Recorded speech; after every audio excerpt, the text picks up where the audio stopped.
اعوذ باللہ من الشیطان الرجیم، پناہ مانگتا ہوں میں اللہ کی شیطان مردود سے۔ بسم اللہ الرحمن الرحیم، اللہ کے نام سے جو بڑا مہربان نہایت رحم فرمانے والا ہے۔ یوم یجمع اللہ الرسل فیقول ماذا اجبتم قالوا لا علم لنا انک انت علام الغیوب۔ اس دن یعنی کا تصور کرو جب کہ اللہ رسولوں کو جمع کرے گا، پھر ان سے کہے گا کہ تمہیں کیا جواب ملا تھا؟ وہ کہیں گے کہ ہمیں کچھ علم نہیں، پوشیدہ باتوں کا تو ہی خوب جاننے والا ہے۔ حاشیہ نمبر 173۔ اللہ تعالیٰ نے انسانوں کو بے ہدایت نہیں چھوڑا۔ ہر دور میں انبیاء علیہ السلام آتے رہے اور اپنی قوم کو خالص اللہ کی بندگی کی دعوت دیتے اور دین اسلام پر عمل پیرا رہنے کی تعلیم دیتے رہے، لیکن بعد میں بگاڑ کے بعد قوم کے اکابرین نے اپنے نبی علیہ السلام پر ایمان کی دعوت کے باوجود اسلام کی جگہ اپنا خود ساختہ دین لوگوں پر مسلط کر دیا، اور ستم ظریفی یہ کہ اپنے گھڑے ہوئے نظریات کو اللہ و رسول سے منسوب کر دیا۔ لیکن یوم حساب یہ پردہ ہٹ جائے گا اور حق و باطل کھل کر سامنے آ جائے گا۔ بلا شبہ یوم حساب اللہ و رسول سے منسوب کر کے بے دینی پھیلانے والوں کی ذلت اور رسوائی میں اضافے کا دن ہوگا، جبکہ انبیاء علیہ السلام کی گواہی سے یہ ثابت ہو جائے گا کہ ان احبار و رہبان کے پھیلائے ہوئے دین کا دین حق سے کوئی تعلق نہیں۔ اس آیت میں یوم حساب کا ایک منظر پیش کیا گیا ہے۔ انبیاء علیہ السلام سے ان کی امتوں کی موجودگی میں یہ گواہی لی جائے گی کہ انہوں نے اپنے قوم کو کیا دعوت دی تھی اور قوم نے اس کا کیا جواب دیا، یعنی دعوت حق پر کس رد عمل کا اظہار ہوا، اور انبیاء علیہ السلام کو ماننے والوں، ان پر ایمان کا دعویٰ کرنے اور محبت کا دم بھرنے والوں نے ان کی تعلیمات پر کہاں تک عمل کیا۔ اس طرح پیشہ ور علماء کا کردار کھل کر سامنے آ جائے گا کہ کس طرح انہوں نے دین حق پر پردہ ڈال کر اپنے اختراع کردہ باطل دین کو اللہ و رسول سے منسوب کر کے امتوں پر مسلط کیا۔ نبیوں کی گواہی سے یہ پردہ فاش ہو جائے گا۔ یوم حساب پیشی کا معاملہ بلا شبہ ایک سنگین اور لرزا دینے والا مرحلہ ہے، اور کئی جگہ اس کا احساس بھی دلایا گیا ہے۔ مثال کے طور پر ملاحظہ ہو سورہ نساء کا حاشیہ نمبر 79، سورہ ہود آیت نمبر 18۔ نیز تمام انبیاء علیہ السلام اور پھر ہر نبی سے فردن فردن جواب طلبی یہ ثابت کرنے کے لیے بھی کافی ہے کہ جن سے جواب طلب کیا جائے وہ الوہیت میں شریک ہرگز نہیں ہو سکتے۔ حاشیہ نمبر 174۔ انبیاء علیہ السلام نہ تو عالم الغیب ہوتے ہیں اور نہ ہی وفات کے بعد ان پر امت کے احوال و معاملات پیش ہوتے ہیں۔ وہ تو استعانت و استمداد کے لیے پکارنے والوں کی دعاؤں سے بھی غافل و بے خبر ہوتے ہیں۔ بحوالہ سورہ احقاف آیت نمبر 5۔ ان کی زندگی میں ان کے ساتھ جو طرز عمل اختیار کیا گیا اس سے کسی حد تک باخبر ضرور ہوتے ہیں، لیکن اس وقت رب ذوالجلال کی رعب و حیبت کے عالم میں وہ مختصر سا ہی جواب دیں گے اور انتہائی بے بسی و عاجزی کے ساتھ عرض کریں گے کہ اے ہمارے رب، ہم تو ان کے حالات سے بالکل بے خبر ہیں، پوشیدہ باتوں کا تو صرف تو ہی جاننے والا ہے۔ اس طرح وہ اپنے علم غیب کی بھی نفی کر دیں گے۔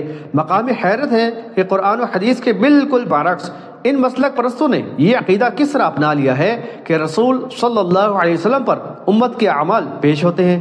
اگر اعمال پیش ہوتے تو وہ اس طرح غافل اور بے خبر تو نہ ہوتے۔ مزید وضاحت کے لیے ملاحظہ ہو سورہ بقرہ حاشیہ نمبر 211۔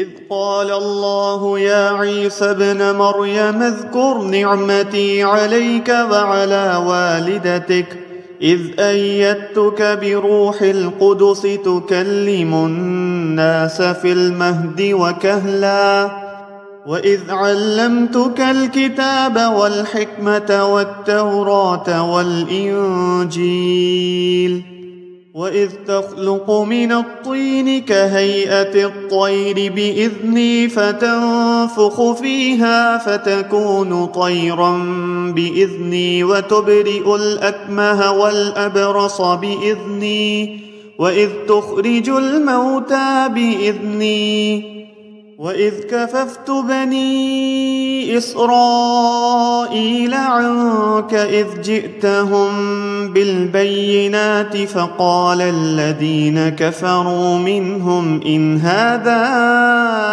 إِلَّا سِحْرٌ مُبِينٌ۔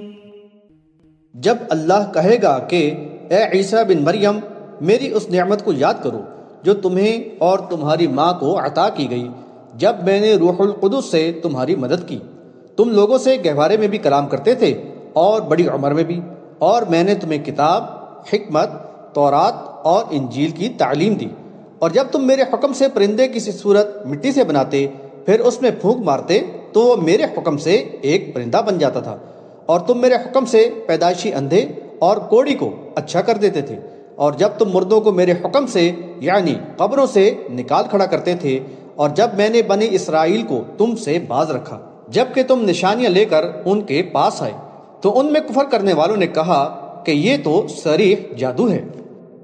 حاشیہ نمبر 175۔ انبیاء علیہ السلام سے اجتماعی جواب طلبی کے بعد ہر نبی سے فردن فردن جواب طلبی ہو رہی ہے۔ یہاں عیسیٰ علیہ السلام سے سوال و جواب سے قبل ان پر اور ان کی والدہ پر کیے گئے احسانات و انعامات کی ان کو یاد دہانی کرائی گئی ہے۔ عیسیٰ علیہ السلام کی معجزانہ پیدائش اور منصب نبوت پر فائز ہونا بلا شبہ بڑا اعزاز و انعام ہے، اور مریم کے لیے بھی یہ بہت بڑا اعزاز ہے کہ وہ ایک نبی کی ماں ہیں، اور اللہ تعالیٰ نے کئی مرتبہ وحی کے ذریعے ان کو پیغامات ارسال کیے اور عیسیٰ علیہ السلام سے گہوارے میں کلام کروا کے یہودیوں کی اتہام ترازی کے شر سے ان کو بچایا۔ حاشیہ نمبر 176۔ روح القدس سے جبریل علیہ السلام مراد ہیں، جن کے ذریعے مریم کو تسلی دی جاتی اور وہ عیسیٰ علیہ السلام اور ان کی والدہ کی تائید و تقویت کا ذریعہ تھی۔ جبریل علیہ السلام کو الروح یا الروح الامین بھی کہا گیا ہے، بحوالہ سورۃ القدر آیت نمبر 4 اور سورۃ الشعراء آیت نمبر 193۔ حاشیہ نمبر 177۔ عیسیٰ علیہ السلام کو یہ معجزہ عطا کیا گیا کہ انہوں نے گہوارے یعنی یا پالنے میں اس وقت کلام کیا جبکہ بچے کو بولنا بھی نہیں آتا۔ یہودیوں نے عیسیٰ علیہ السلام کی معجزانہ پیدائش پر جب مریم کے خلاف زبان طعن دراز کرنا چاہی تو انہوں نے اللہ کے حکم کے مطابق گہوارے میں بچے کی طرف اشارہ کیا، اور اسی وقت عیسیٰ علیہ السلام نے یہ فرمایا کہ میں اللہ کا بندہ ہوں، اس نے مجھے کتاب عطا فرمائی اور مجھے نبی بنایا، بحوالہ سورہ مریم آیت نمبر 30۔ بڑی عمر میں کلام کرنے سے مراد نبوت کی ذمہ داری سنبھالنے کے بعد قوم کے سامنے دعوت حق پیش کرنا ہے۔ اس سے مراد عیسیٰ علیہ السلام کا نزول کے بعد کلام کرنا بھی لیا گیا ہے۔ اس صورت میں یہ آیت نزول عیسیٰ علیہ السلام کی دلیل ہوگی۔ احادیث میں بچوں کا بھی گہوارے میں کلام کرنے کا ذکر ہے۔ بخاری کی ایک روایت کے مطابق نبی صلی اللہ علیہ وسلم نے فرمایا کہ گہوارے میں صرف 3 بچوں نے کلام کیا، ایک عیسیٰ علیہ السلام، دوسرا وہ بچہ جس نے جریج نامی عبادت گزار شخص کی براءت ثابت کرنے کے لیے کلام کیا۔ جریج پر بدکاری کا جھوٹا الزام لگایا گیا اور اس بچے کو اس کا ناجائز بچہ بتایا گیا۔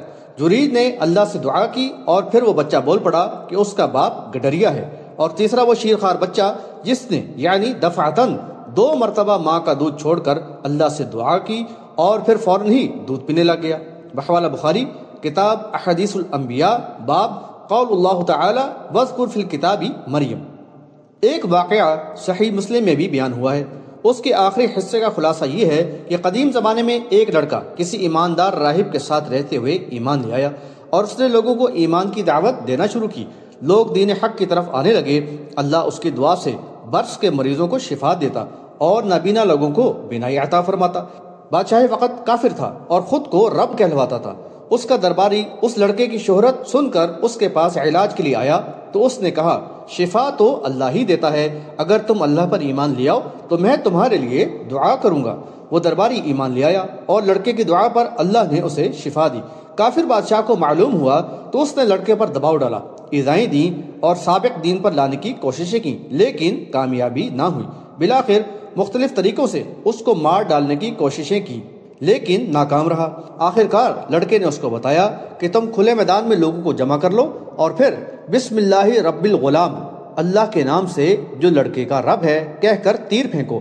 چنانچہ ایسا ہی کیا گیا۔ اس طرح وہ لڑکا تو مر گیا لیکن کثیر تعداد میں لوگ آمنا برب الغلام یعنی ہم ایمان لائے لڑکے کے رب پر کہہ کر ایمان لے آئے۔ کافر بادشاہ نے خندقیں کھٹوا کر آگ جلوائی اور حکم دیا کہ جو لوگ سابق دین کی طرف نہ پلٹیں انہیں آگ میں ڈال دو۔ اس میں بھی وہ ناکام رہا۔ لوگوں نے خندقوں میں گرنا قبول کیا لیکن ایمان نہ چھوڑا۔ ان اصحاب الاخدود یعنی خندقوں والوں کا ذکر قرآن میں سورہ بروج آیت نمبر 4 تا 9 میں کیا گیا ہے۔ انہی میں ایک عورت تھی جس کے ساتھ اس کا بچہ تھا۔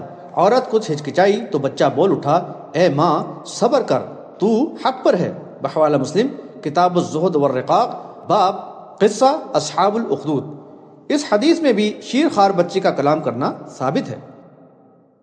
حاشیہ نمبر 178۔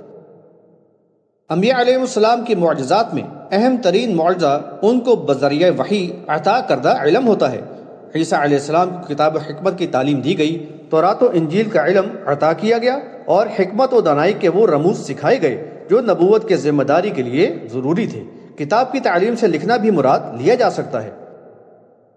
حاشیہ نمبر 179۔ عیسیٰ علیہ السلام کی معجزات کی تفصیل سورہ آل عمران آیت نمبر 49 میں بھی دی گئی ہے، جس کی وضاحت سورہ آل عمران کے حاشیہ نمبر 60 اور 61 میں ملے گی۔ یہاں یہ وضاحت ضروری ہے کہ تخلقو کا مفہوم مٹی سے محض پرندے کی شکل و صورت کا مجسمہ بنانا ہے، نیز بار بار بِإِذْنِی یعنی میرے حکم سے کا اعادہ اس امر پر زور دینے کے لیے ہے کہ معجزے کا ظہور اللہ تعالیٰ کی اذن و مشیت پر ہی موقوف ہے، نبی اس کو ظاہر کرنے کا کوئی اختیار نہیں رکھتا۔ حاشیہ نمبر 180۔ یہودیوں نے دعوت حق کو نیچا دکھانے کے لیے ہر قسم کی سازشیں کی اور عیسیٰ علیہ السلام کے خلاف مکر و فریب اور پروپیگنڈے کی انتہا کر دی اور لوگوں کو دعوت حق سے برگشتہ کرنے میں کوئی دقیقہ نہ چھوڑا۔ اللہ نے ان کی چالوں کو ناکام کر دیا۔ کچھ حواری ایمان لے آئے اور انہوں نے تبلیغ دین کی ذمہ داری سنبھالی۔ یہودیوں نے عیسیٰ علیہ السلام کو قید کرا دیا، پھر ان کو قتل کروانے کی سازش کی تو اللہ نے عیسیٰ علیہ السلام کو ان سے بچا لیا اور اپنی طرف رفع کر لیا۔ بحوالہ سورۃ النساء آیت نمبر 158۔ اس مضمون کے لیے سورہ آل عمران کا حاشیہ نمبر 66 دیکھ لیا جائے۔ حاشیہ نمبر 181۔ ہر نبی نے جب بھی قوم کے سامنے دعوت حق رکھی، توحید باری تعالیٰ کے دلائل پیش کیے اور مشرکانہ عقائد کی تردید کی تو قوم کے علماء و مشائخ نے یہ شوشہ چھوڑا کہ ہم نے تو یہ باتیں پہلے کبھی نہیں سنی۔ بحوالہ سورہ صاد آیت نمبر 7۔ جب نبوت کے ثبوت کے لیے معجزے پیش کیے گئے تو ان علماء و مشائخ وغیرہ نے ان کو صریح جادو قرار دیا۔ یہ تو بعید از قیاس ہے کہ قوم کے اہل علم و دانش نبی کے معجزے اور جادو کا فرق ہی نہ سمجھتے ہوں اور نہ سمجھی ہی میں معجزات کو سحر قرار دے دیں۔ دراصل یہ اکابرین قوم میں اپنی حیثیت اور مفادات کے تحفظ کے لیے یہ حربے استعمال کرتے ہیں اور دوسرے لوگ تو بس ان کے اندھے مقلد اور بے سوچے سمجھے تائید کرنے والے ہی ہوتے ہیں۔ موسیٰ علیہ السلام کی دعوت حق کے جواب میں فرعون نے یہی حربہ استعمال کیا اور ملک کے بڑے نامور ساحروں سے موسیٰ علیہ السلام کا مقابلہ کرایا اور اس میں وہ ناکامی سے دوچار ہوا۔ ساحروں نے تو یہ فرق فوراً ہی محسوس کر لیا اور وہ ایمان لے آئے، لیکن فرعون ہٹ دھرمی کے ساتھ باطل موقف کے تحفظ کے لیے حیلے تراشتا رہا اور اس کے دانشور درباری اس کی تائید کرتے رہے۔ اس ظالم نے موسیٰ علیہ السلام کو ساحروں کا استاد قرار دے ڈالا۔ اللہ نے اس کو بالآخر دنیا ہی میں رسوا کر کے لوگوں کی عبرت کا سامان بنا دیا۔ اس کور عقل نے چند روزہ اقتدار کی خاطر دائمی عذاب کو اپنا مقدر بنا لیا۔ یہ بھی عجب ستم ظریفی ہے کہ نبی کے مخالفین انکار حق کے لیے جن معجزات کو سحر قرار دیتے ہیں، بعد میں نبی کے ماننے والے انہی معجزات کو نبی کے ذاتی تصرفات قرار دے کر نبی کو الوہیت کے مقام پر پہنچانے کا جواز بنا لیتے ہیں اور اس طرح دین حق کے منکر بن جاتے ہیں۔ اس طرح نبی کا انکار کرنے والے نبی کی بشریت کو انکار حق کا جواز بناتے ہیں، بعد میں ماننے والے نبی کو فوق البشر قرار دے کر دین حق کے اسی طرح انکاری بن جاتے ہیں۔ وَإِذْ أَوْحَيْتُ إِلَى الْحَوَارِيِّينَ أَنْ آمِنُوا بِي وَبِرَسُولِي قَالُوا آمَنَّا وَاشْهَدْ بِأَنَّنَا مُسْلِمُونَ۔